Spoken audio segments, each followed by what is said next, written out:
지난 시간 구원에 대하여 첫 번째 시간을 했고요. 오늘은 두 번째 시간을 갖도록 하겠습니다.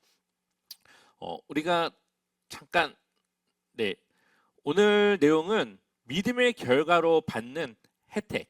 그러니까 우리가 믿음을 통해 구원을 받고 그러한 결과로 우리가 얻게 되는 것이 무엇인지 우리가 오늘 이 시간 잠깐 보도록 하겠습니다.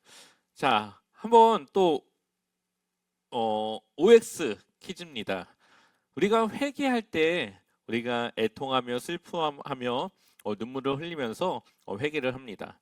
그때 흘리는 그 눈물이 회개의 증거일까요? 아니면 아닐까요? 자, 맞으면 O, 틀리면 X. 정답은 뭘까요? 네. 정답은 X입니다. 물론 그것이 내가 정말 회개하며 그렇게 감정적으로 흘리는 눈물일 수 있죠. 하지만 정말 회개는 흘리는 눈물이 아니라 삶의 변화가 있어야 됩니다. 아무리 많은 눈물을 흘리고 아무리 많은 감정적인 그러한 애통과 슬픔을 갖는다 하더라도 그 이전과 달라지지 않는 삶을 살아간다면 그거는 회개가 아니라고 볼 수가 있죠.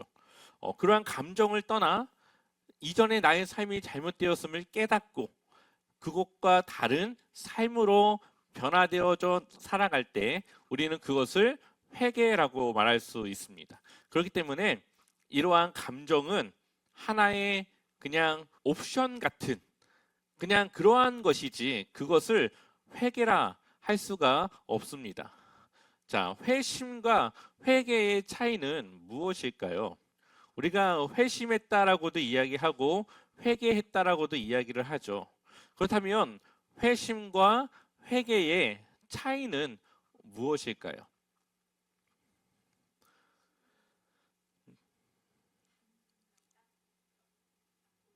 네.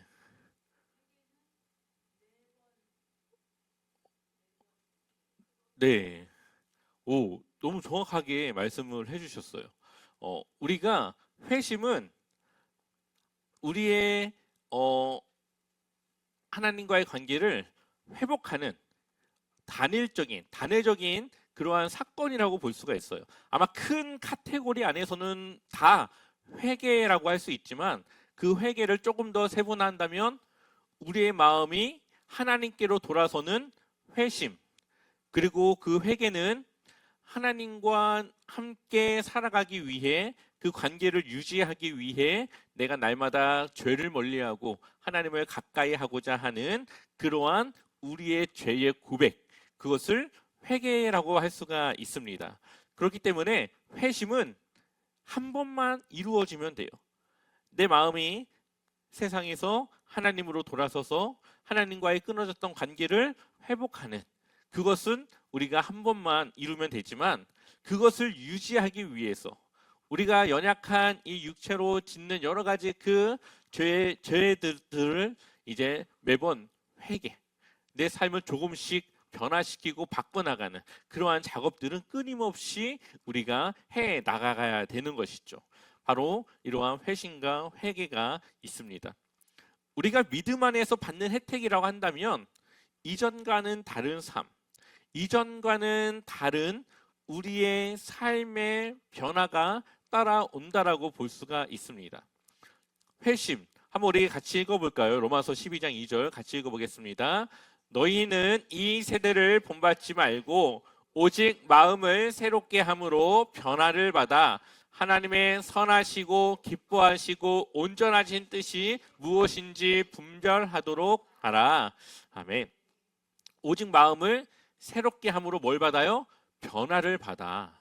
우리의 마음이 이제는 세상이 원하는 것을 따라가던 우리의 마음이 이제는 변화를 받아 새롭게 되어져서 이제는 우리가 하나님이 무엇을 기뻐하시는지, 하나님의 뜻이 무엇인지 그것을 분별하며 살아가고자 하는 마음의 변화가 우리 안에 생기게 되는데 그것을 우리는 회심이라고 말할 수가 있습니다. 자, 그건 회심은 어떠한 사건을 통해 이루어지느냐?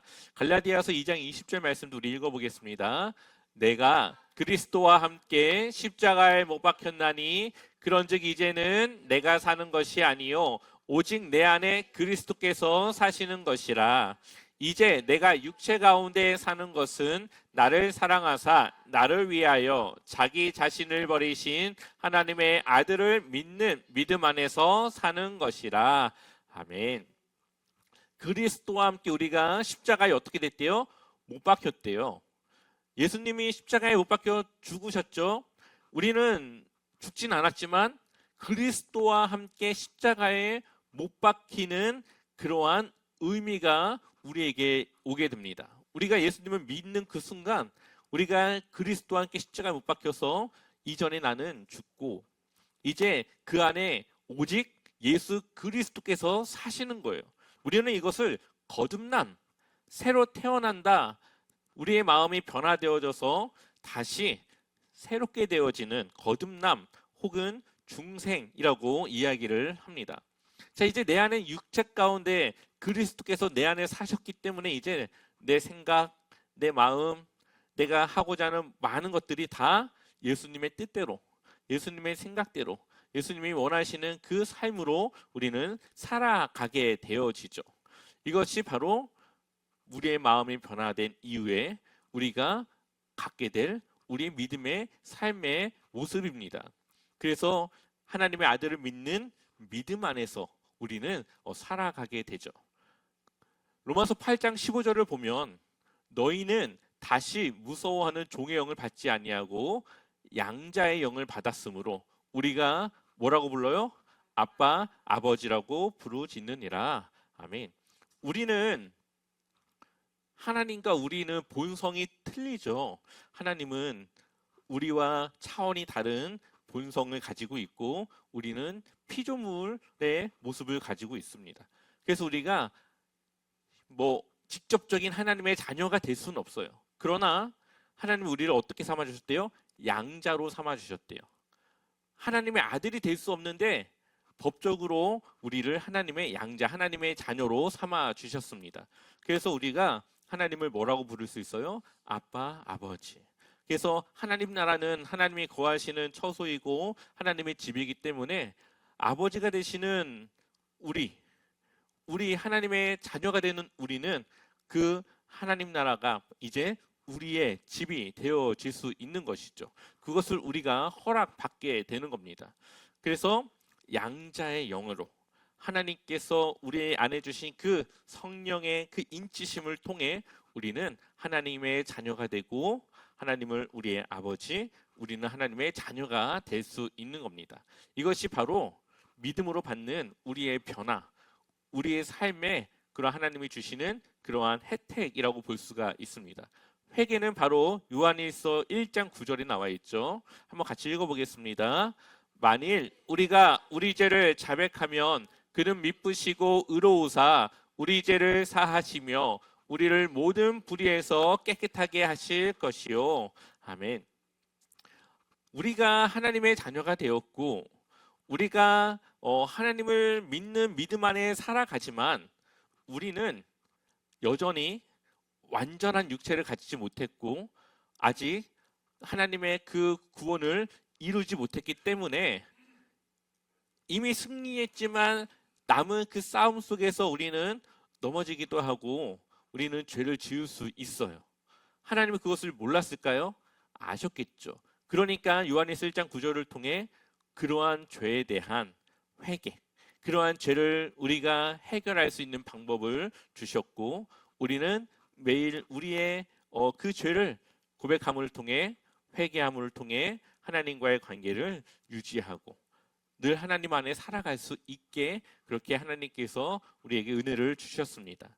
그래서 우리는 하나님을 통해 모든 죄를 용서받았고 그 죄를 용서받았음에도 불구하고 여전히 온전히 이루지 못한 이 세상 속에서 짓는 그 죄에 대한 그 해결책도 하나님께서 우리에게 주셨습니다. 그래서 우리가 우리의 죄를 자백하면 그는 미쁘시고 그는 신실하신 분이기 때문에 또 의로우신 분이기 때문에 우리 죄를 용서해 주시고 우리를 모든 불의에서 깨끗하게 하실 것이라고 약속하고 있죠. 그렇기 때문에 우리가 하나님 앞에 우리의 죄를 고백하는 것이 너무 중요한 일입니다. 그래야 우리가 늘 우리의 삶을 돌아볼 수 있고 우리가 어떻게 하나님 앞에 살아가고 있는가를 점검하며 우리의 부족함을 돌아보기 때문에 그렇습니다. 자, 그렇다면 두 번째로 우리는 구원받은 날짜와 시간을 중요하게 생각하고 기억해야 될까요? 우리가 구원을 받잖아요. 내가 이제 예수님을 믿기로 결심한 그 때를 우리는 기억하고 그것을 나의 제2의 생일로 생각하면서 우리가 그것을 기억하며 살아가야 될까요?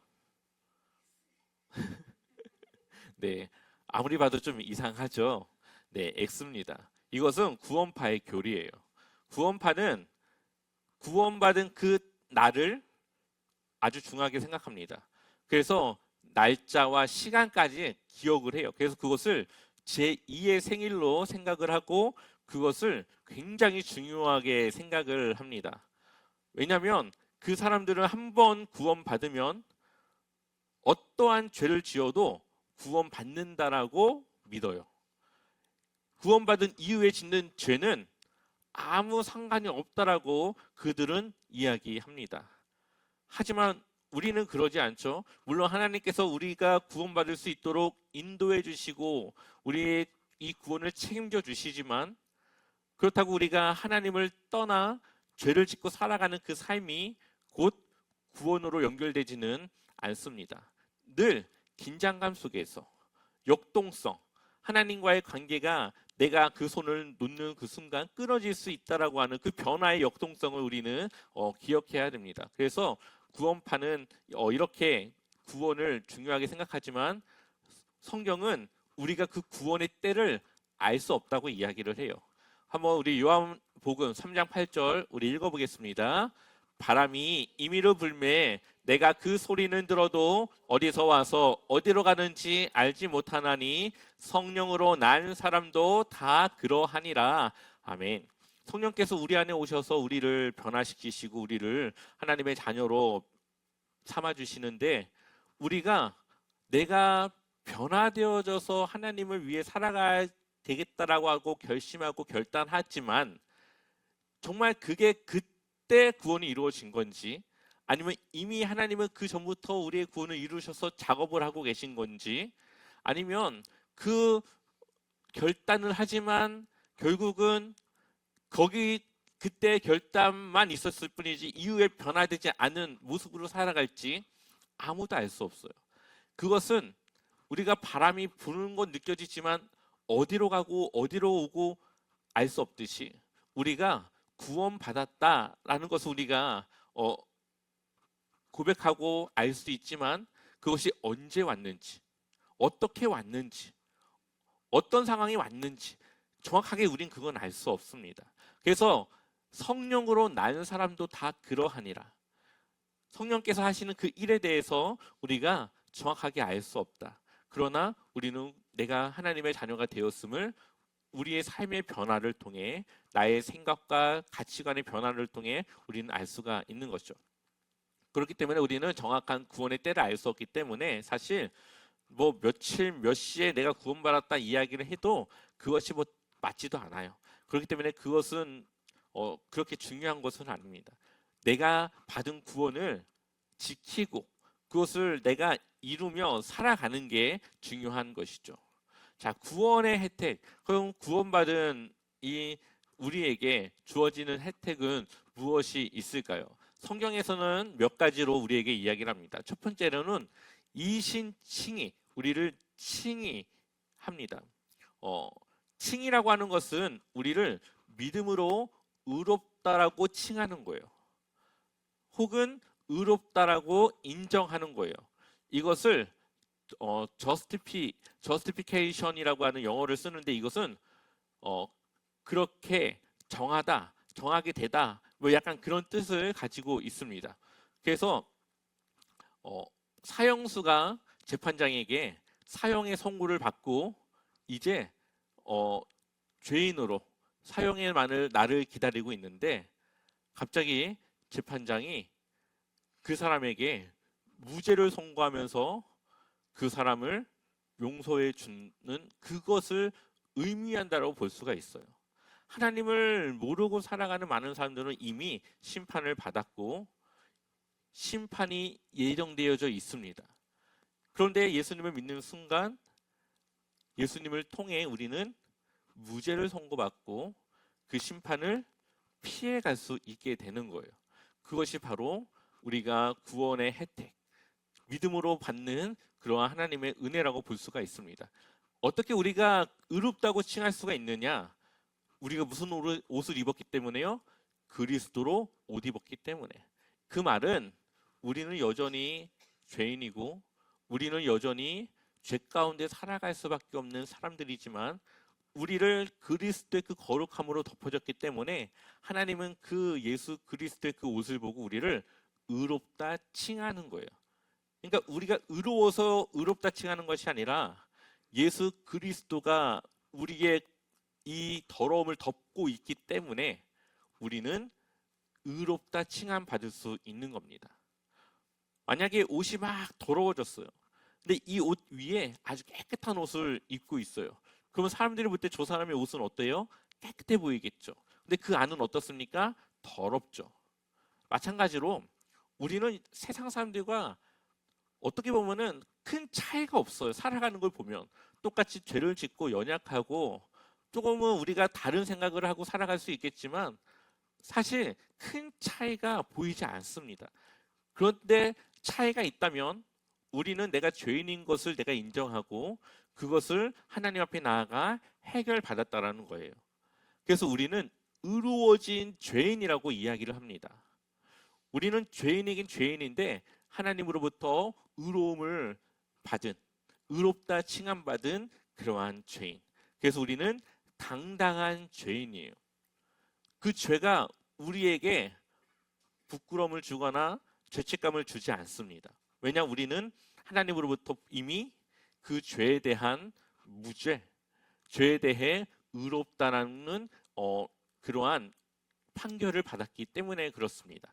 그러나 그것은 우리의 의로움이 아니라 예수 그리스도를 통해 그분의 그 거룩함이 나에게 입혀졌기 때문에 우리는 그렇게 의롭다 칭할 수 있다라고 말할 수 있습니다. 두 번째로는 우리가 하나님의 양자가 되는 거예요.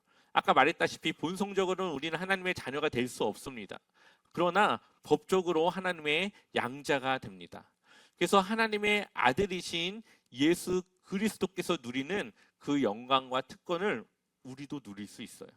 왜냐하면 법적으로는 우리도 예수님과 같은 하나님의 아들이기 때문에 그렇습니다. 로마서 한번 같이 읽어볼게요. 함께 읽어보겠습니다. 자녀이면 또한 상속자.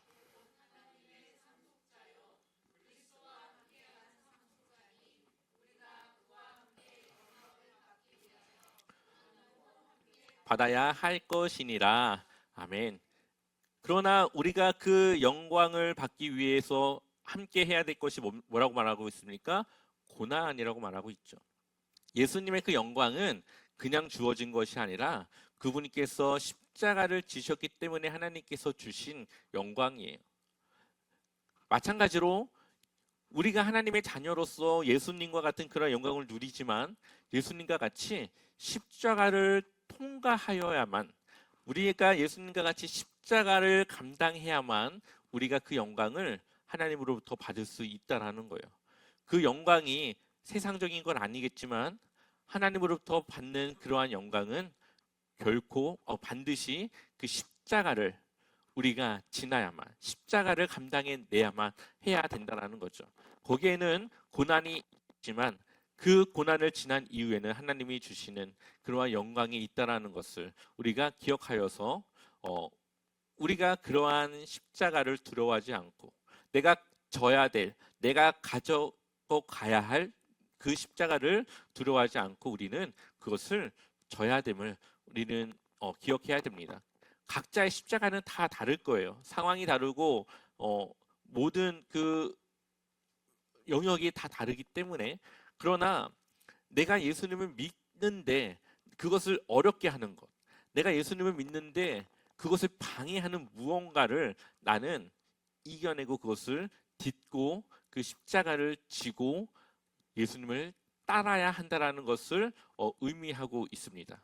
그래서 우리가 예수님과 같은 하나님의 아들로서 우리 또한 그러한 십자가를 지는 것을 우리는 감당해야 된다 말하고 있습니다. 또한 세 번째로는 성령이 우리 안에 함께 하는 거예요. 그것을 우리는 성령 세례라고 말합니다. 물과 성령으로 세례를 받는데 물은 우리의 죄를 용서하는 거고 성령 세례는 성령께서 나와 함께 하는 겁니다. 그래서 성령께서 나와 함께 하시면서 우리를 하나님의 거룩한 자녀로 만들어 가십니다. 성령님의 그 거룩함을 통해 우리가 그 거룩함을 배워가고 그 거룩함을 우리도 함께 따라가게 되는 거예요.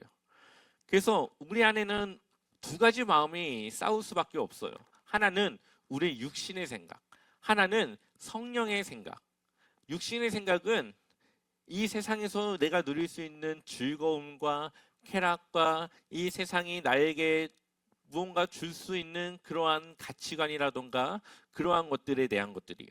그러나 한 가지 마음은 그것을 내가 따르지 않고 하나님의 기쁨과 하나님의 뜻이 무엇인지를 고민하며 살아가는 그 마음이에요. 성령님께서 주시는 그 마음도 있고 내 옛 육신이 주는 그러한 유혹도 있지만 우리가 성령으로 충만할 때 우리가 하나님 앞에 조금 더 그 마음을 하나님께 드렸을 때 우리는 성령을 따라 순종하며 살아갈 수 있게 되는 겁니다. 그래서 우리가 기도하며 말씀 보며 우리의 마음을 늘 하나님께로 가져가야 되는 이유는 늘 그 두 마음 속에서 우리가 하나님의 편에 설 수 있게 하기 위해서 우리는 기도하며 말씀 보며 우리의 마음을 늘 하나님께로 가져가야 되는 것이죠. 그것이 되지 않으면 우리는 늘 알면서도 우리는 그것을 선택하지 못하고 늘 하나님이 원하는 것보다도 다른 것을 선택하며 그렇게 우리는 살아가게 됩니다. 마지막으로 하나님 나라의 백성이 되는 거예요. 우리가 함께 몇 주 동안 이야기를 나눴던 것처럼 이 구원이라고 하는 것은 죽음 이후에 우리가 누릴 수 있는 것이 아니라 이미 하나님의 나라를 우리에게 허락하셨고 우리는 그 하나님 나라를 살아가고 있다라는 겁니다. 그래서 우리는 세상에 있지만 세상에 속하지 않은 하나님의 백성, 하나님의 자녀의 신분으로 살아가게 됩니다. 그래서 우리의 삶을 누가 통치하십니까?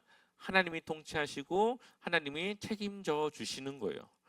이것이 아마도 세상의 사람들과 가장 큰 차이점이라고 볼 수가 있습니다. 내가 내 인생을 내가 이끌고 가고자 할 때는 내일 무슨 일이 있을지 알 수 없고 1년 후 내가 어떻게 될지 알 수 없고 그러다 보면은 불안하고 두렵고 늘 무언가 준비해야 되는데 막막하고 그러나 하나님께서 내 삶을 주관하며 책임져 주신다는 것을 내가 믿고 맡기면 하나님은 온 역사의 주관자이시고 우리의 앞날을 아시고 세상의 변화를 아시는 그 하나님께서 나를 좋은 길로 나에게 필요한 그 삶의 그 방향으로 이끌어 가실 것을 우리가 믿는다면 우리가 굳이 1년 뒤의 상황을 내일의 상황을 걱정하거나 염려할 필요가 없겠죠. 하나님께서 나를 좋은 곳으로 좋은 길로 인도하실 것이니까 바로 그것이 우리에게 평안으로 오고 기쁨으로 오고 그렇게 우리가 하나님께서 주시는 그 축복과 은혜를 누리며 살아가게 되는 겁니다.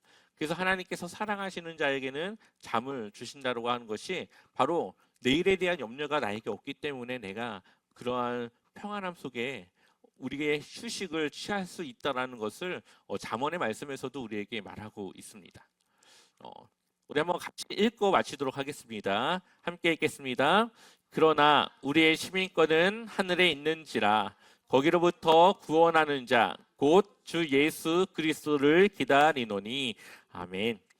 우리의 시민권은 우리의 소속은 우리의 신분은 이 세상이 아니라 하나님 나라 바로 하나님께 있음을 기억하셨으면 좋겠습니다.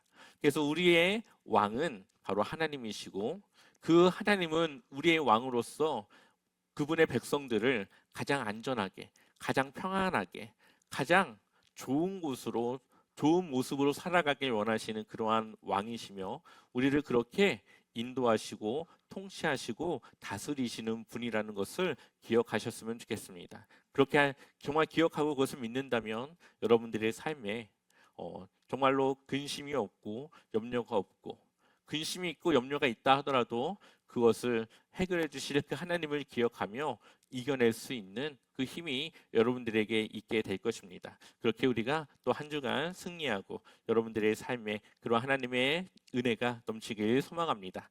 기도하고 마치겠습니다.